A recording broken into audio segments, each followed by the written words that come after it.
당신이 주님의 증인입니다. 네, 증인입니다. 네, 맞습니다. 우리가 주님의 증인인 줄로 믿습니다.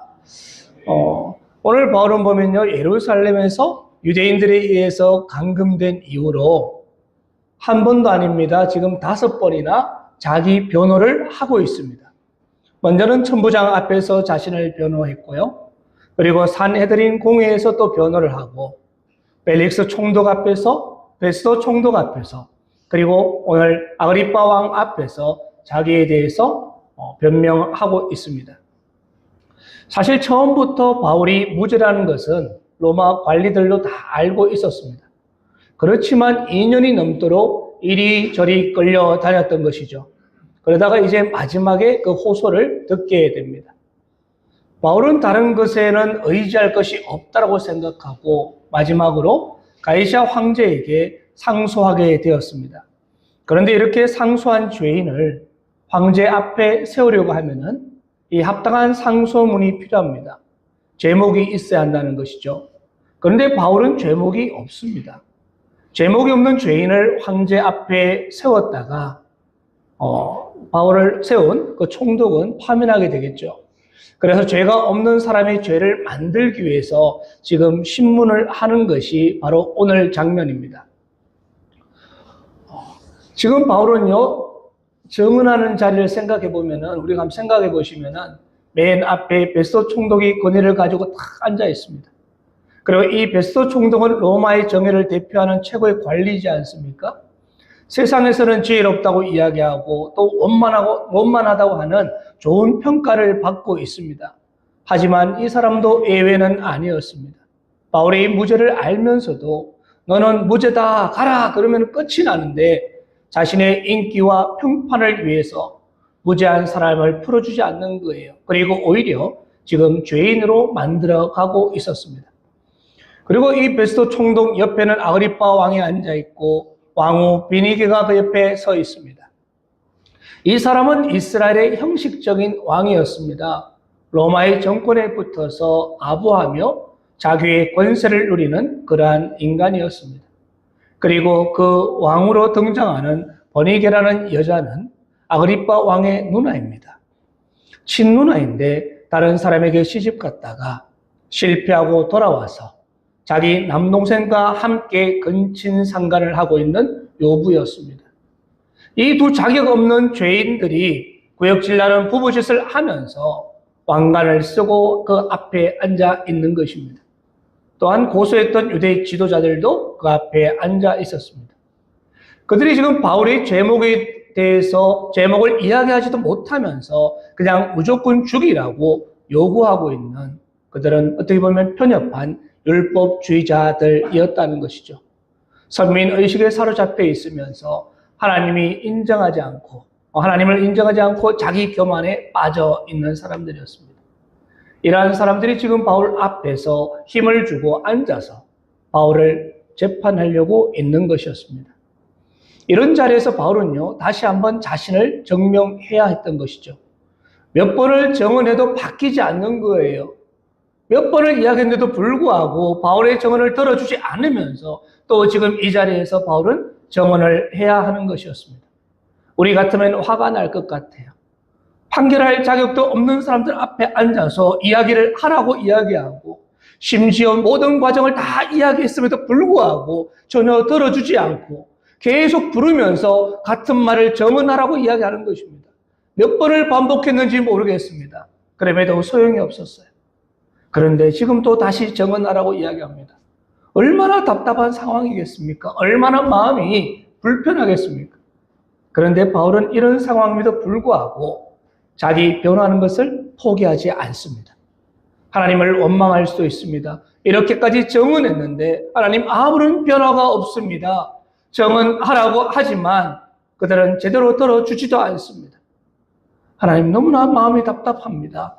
하나님 어떻게 할까요? 이렇게 이야기할 수도 있습니다. 그럼에도 불구하고 바울은요, 오히려 담대하게 증언하는 것이었습니다. 바울은 나중에 디모데에게 이런 말을 한 적이 있습니다. 빌라도 앞에 서신 예수님을 생각해라. 그렇습니다. 빌라도 같은 야비한 인간 앞에 서신 주님이 침착하게 당신의 말씀을 담담히 전하신 것을 생각하라는 것이었어요. 화도 내지 않고 있는 그대로 말씀을 전하는 것입니다. 왜 그렇습니까? 왜냐하면 그곳에는 빌라도만 있는 것이 아니었습니다. 보이지 않지만 그 뒤에 하나님이 계시기 때문에, 그람되어 하나님, 정말 하나님이 우리 앞에 함께 계시기 때문에 빌라도 앞에서 함께 서 있는 것이었죠. 그래서 하실 말씀에 온전히 다 대답하고 당당하게, 담대하게 선포하는 것이었습니다. 지금 바울은 고요히 하나님 앞에 서 있는 마음으로 이 자리에 서 있습니다. 또한 중요한 것은 지금 이 시간이 자기에게는 또 하나의 전도의 기회로 그런 생각하고 있다는 것이었죠. 지금 바울 앞에는 정말 복음이 필요한 죄인들이 그대로 앉아 있습니다. 그들은 자기의 죄를 전혀 모릅니다. 그들이 죄인 중에 죄인이지 않습니까? 디모데후서 4장 2절에 기록합니다. 너는 말씀을 전파하라. 때를 얻든지 못 얻든지 항상 힘쓰라. 범사의 오래 참음과 가르침으로 경책하며 경계하며 권하라 라고 말씀하고 있습니다. 바로 지금 하나님의 복음을 전하기에 가장 좋은 때라고 생각한 것 같습니다. 그렇습니다. 좋은 때는요, 듣는 사람들이 다 마음을 열고 하나님 말씀을 기다릴 때, 정말 우리 성도님들 같은 분들이 앉아 계실 때는 이것은 너무 좋은 때입니다. 정말 복음을 전하기 좋은 때이죠. 그러나 이 법정에 서 있는 바울은 절대로 좋은 때가 아닙니다. 우리가 생각할 때 오히려 상황이 안 좋은 때라고 생각하는 것이 맞습니다. 하지만 어찌되었든지 바울의 이야기를 들으려고 모여 있습니다. 사람들은. 그러기에 바울은 이 시간이 전도하기에 절호의 찬스라는 것이었죠. 지금 내 기분과 이 환경을 탓하거나 생각할 때가 아니었습니다. 어차피 바울의 증명, 바울의 변명을 듣기로 이 자리에 다 모여있기 때문에 이 기회를 통해서 복음을 전해야 되겠다라고 생각한 것 같습니다. 우리 생각에는 내 형편이 이런데, 나의 상황이 이러한데 어떻게 내가 복음을 전할 수 있을까? 심지어 내가 죄수로 갇혀있는 상황인데 지금 판결을 받고 있지만 지금 나의 상황 속에서 내가 이야기한다고 이것이 복음이 전해질까? 그렇게 생각할 수도 있습니다. 그런데 우리가 기억하셔야 될 것은 복음을 전하기에 가장 좋은 때는요, 내 형편이 좋고 내가 하고 있는 사업이 잘 되고 형통할 때 그때 전도하기 굉장히 좋습니다. 그러나 내 형편이 어렵고 힘들고 눈물이 날 때는 그때는 복음을 전하기에 더 좋은 때입니다. 예를 든다면은 내가 이제 건강하고 사업도 정말 잘 됩니다. 그래서 한참 좀 잘 나가는 사람입니다. 세상적으로 봤을 때. 그런데 내 친구가 병원에 입원해 있다는 거예요.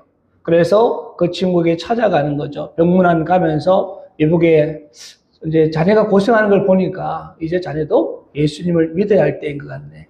예수님 믿으라고 복음을 전한다는 것이죠.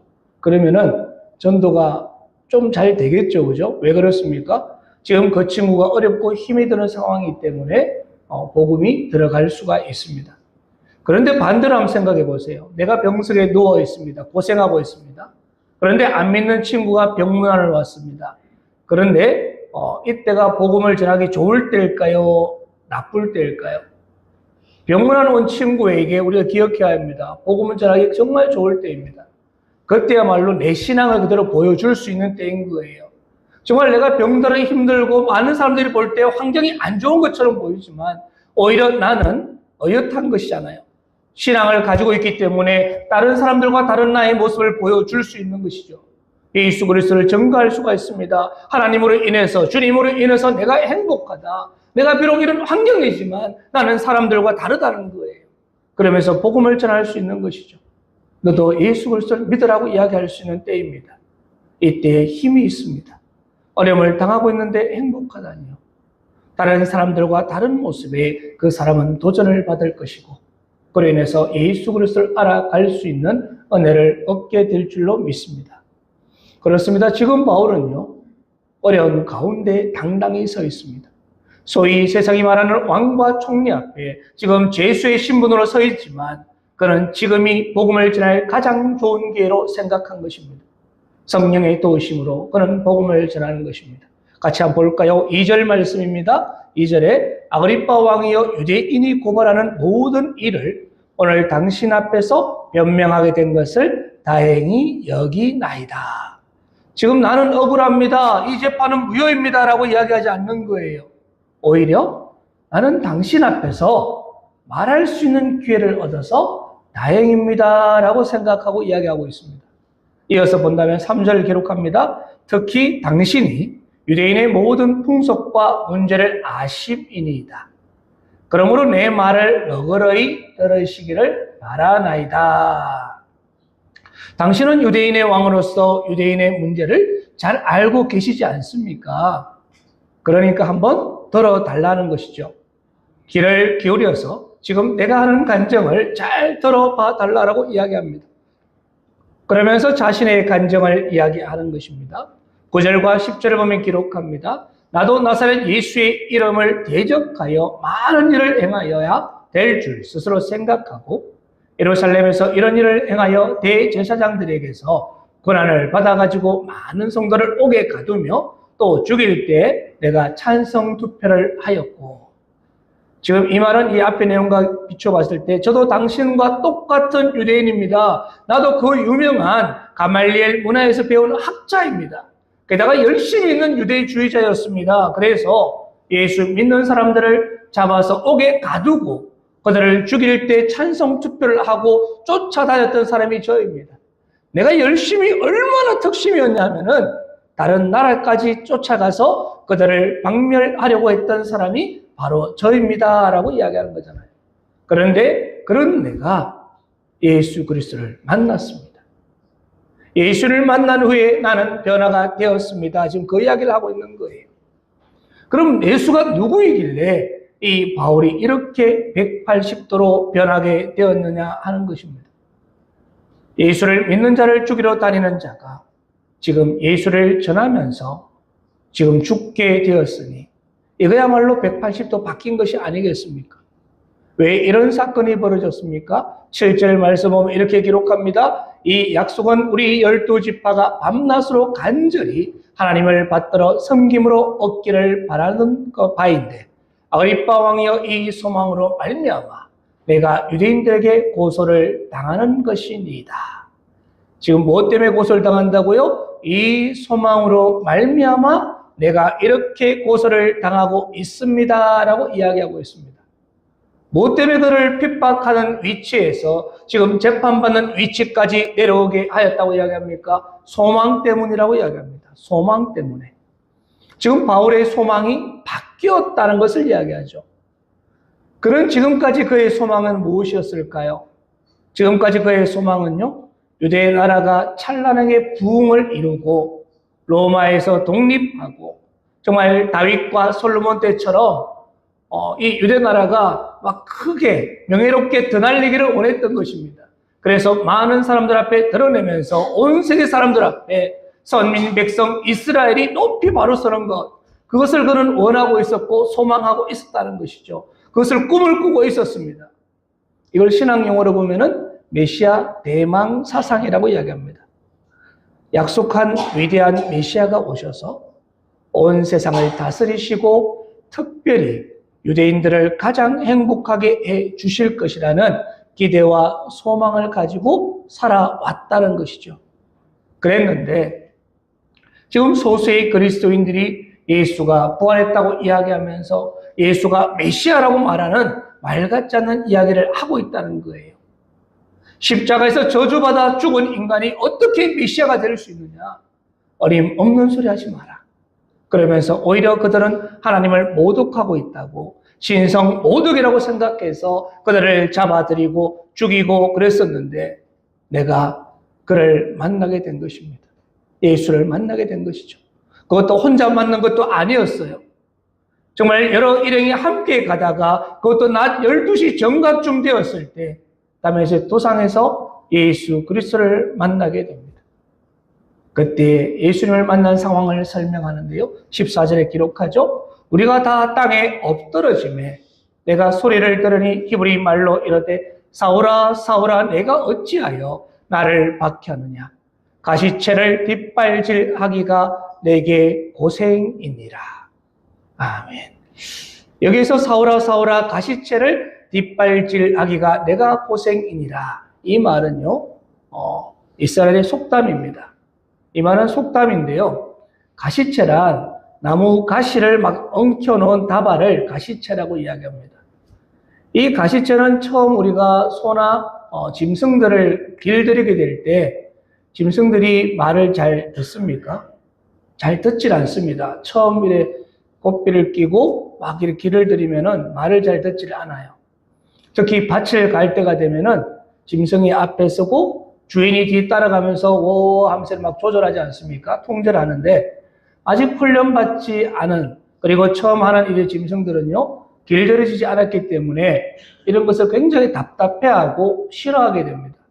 그래 주인이 하라는 대로 하기 싫으니까 어떻게 할까요? 가다가 한 번씩 다른 방향으로 가려고 하고 뒷발로 주인을 차려고 하는 거예요. 이제 짐승 입장에 본다면은 왜 자꾸 하기 싫은데 하라고 하냐? 에이씨 하고 바로 차는 거예요, 뒤로. 그런데 주인이 이것을 알고 있을까요? 모를까요? 알고 있잖아요. 당연히 알겠죠, 그죠? 그래서 훈련받지 않은 짐승이니까 뒷발질하고 있는 것을 알고 있습니다. 그래서 주인이 이 짐승이 뒷발질할 걸 알고 뒷발질할 때 뒤에 가시채를 두는 거예요. 그러면 뒷발질하게 되면은 가시에 발이 찔리게 되겠죠. 이렇게 가시에 뒷발질할 때 가시에 발이 찔리게 되니까 더 이상 뒷발질을 하지 않고 주인이 이끄는 대로 가게 된다는 것입니다. 이것이 지금 가시채를 뒷발질하기가 내가 고생이니라 라고 이야기하는 것입니다. 그래서 쉽게 이야기하면은 내가 널 끌고 가려고 하는데 왜 자꾸 반항하느냐 이 말이에요. 사울아 사울아 내가 널 붙들고 너를 특별히 쓰고 너를 끌고 가려고 하는데 너는 왜 자꾸 반항하느냐 이렇게 이야기하고 있는 것입니다. 그래서 사울이 놀라면서 주여 누구시니까 라고 하는 거잖아요. 그러자 주님이 하시는 말씀은 나는 내가 박해하는 예수라라고 말씀하셨습니다. 세상에 이렇게 충격적인 말이 어디 있겠습니까? 십자가에서 저주받아서 죽은 그 메시아, 그 예수가 메시아라고. 내가 핍박하고 박해했던 예수 그리스도가, 즉 예수가 그리스도라고 하나님이 저주를 받아서 죽었다고 생각했던 그 사람이 세상을 구원할 그리스도였다는 것입니다. 지금 바울은 엄청난 충격을 받을 수밖에 없습니다.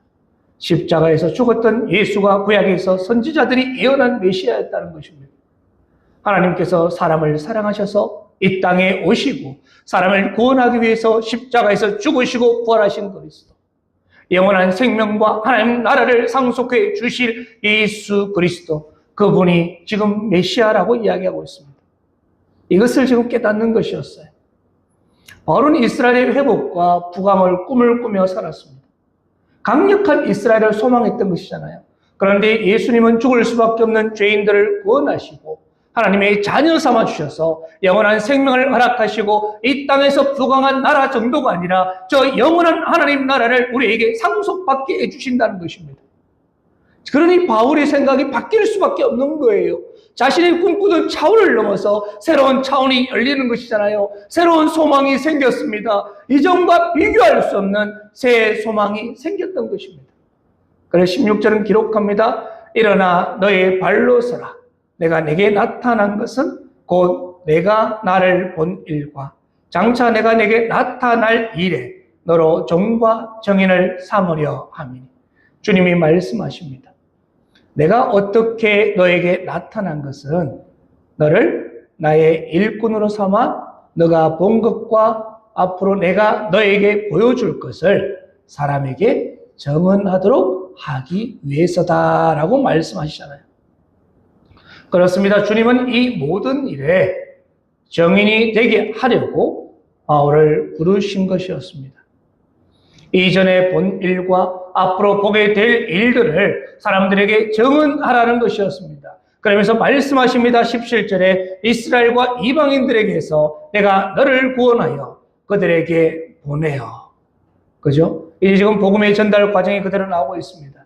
이 소망을 가지게 하고 하나님께서 어떻게 하신다고 말씀하고 계십니까? 내가 너를 구원하여 그들에게 보내어. 그들은 누구입니까? 이방인입니다. 온 세상 사람들입니다. 먼저는 구원받는 사람이 있습니다. 바울 같은 사람들이죠. 그리고 그들을 예수 그리스도를 통해서 구원을 받게 하시고 그 다음에는 그 사람들을 어떻게 합니까? 보내는 것이었습니다. 그들에게로 보내는 것입니다. 온 세상 사람들에게, 이방인들에게 보내는 것입니다. 그들은 이 사람이 전하는 소식을 통해서 더 놀라운 소망의 메시지를 듣게 되는 것이죠. 18절 기록합니다. 그 눈을 뜨게 하여 어둠에서 빛으로 사탄의 권세에서 하나님께로 돌아오게 하고 죄의 사함과 나를 믿어 거룩하게 된 무리 가운데서 기업을 얻게 하리라 하더이다. 지금 보니까 어떻게 한다고요? 이제 복음을 듣는 자는 어떻게 됩니까? 눈을 뜨게 됩니다. 눈을 떠서 어둠에서 빛으로 가는 거예요. 사단의 권세에서 하나님의 자녀로 가는 것입니다. 또 죄의 사함과 거룩함의 역사로 더 나아가서 하나님의 기업을 얻게 되는 것이죠. 모든 만민들이 이 복음의 소식을 듣는 자에게서 이러한 역사가 일어나게 될 것입니다. 눈이 떠지고 흑암에서 광명으로 나아가고 사단의 노예에서 하나님의 자녀로 변화가 되고 죄의 사함을 얻어서 하나님 나라를 유업으로 얻는 것입니다. 이 아름답고 놀라운 역사가 지금 이방인에게나 유대인에게나 차별 없이 그대로 이루어진다는 것이잖아요. 이것을 전하는 일에 바울이 부름을 받았다는 것입니다. 그리고 이 일을 이렇게 전하다 보니까 어떻게 되었습니까? 유대인들에게 핍박을 받게 되었다라고 이야기하죠. 그러므로 왕이여 왕도 예수님의 부활을 믿으십시오. 그분은 부활하셨습니다라고 이야기합니다. 나 같은 사람도 정말 골수 유대 분자했던 사람, 정말 예수님을 전하는 사람이 예수님을 핍박했던 사람이 지금은 예수 그리스도를 전하는 복음의 전도자로 변했다라고 이야기하고 있습니다. 이렇게 나를 변화시킨 예수 그리스도, 당신도 이 예수님을 믿기를 바랍니다라고 고백하고 이야기하는 것이 지금 이 이야기입니다. 주님께서 바울을 불러서 이방인에게 보내어 그 소망의 메시지를 전하게 하셨습니다. 사랑하는 성도 여러분, 주님은 왜 우리를 만나주시고 우리를 부르셨을까요? 동일합니다. 바울과 똑같다는 거예요. 16절 말씀과 같이 일어나 너의 발로 서라는 것이죠. 내가 왜 쓰러져 있느냐? 일어나라고 이야기하십니다. 죄악 속에서 일어나고 낙심 속에서 일어나고 어둠 속에서 일어나라고 이야기합니다. 일어나서 힘을 내라는 것이죠. 그리고 일으키고 난 뒤에 어떻게 하십니까? 주님은 우리를 보내십니다.